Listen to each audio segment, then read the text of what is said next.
Hey, this is Andy. We're at the fraud conference in Phoenix. I'm with the fraud expert, Mark Cook from Tax Management Associates, TMA. And we're talking about homestead exemption fraud. And earlier conversations we talked about debt in the file. Right now we're talking about people with multiple homestead exemptions. So when I look at the data, I see like, wow, this person's got more than one. By most of the laws, you can only have one. Right, and we actually ran across one recently that was 16. 16? 16. Oh, man. And all inside the same state. in the same state? In the same state.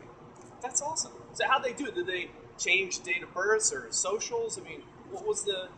They didn't. They have something on their side of this process, which is that data transparency across jurisdictional boundaries doesn't exist.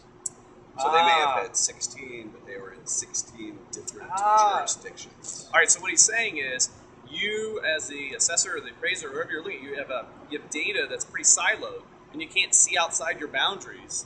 You can't see into the next county, even in the same state, to even know if someone has 2 exemptions. And in this case, 16, and you blow away my 5.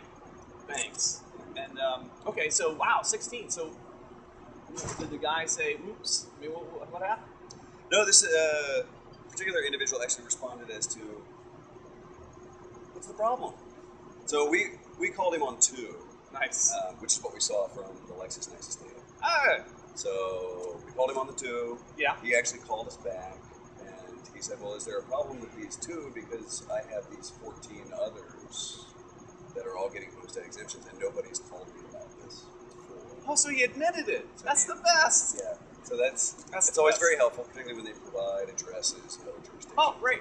You know, across state boundaries is a big problem, because certainly if you don't have any visibility outside the jurisdiction, then outside the state, there's really not going to be much.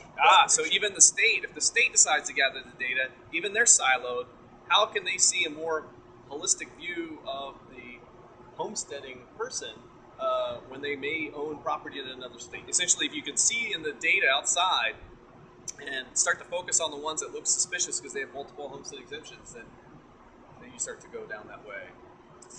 Real nice. Thanks, Mark. Appreciate that. You're welcome.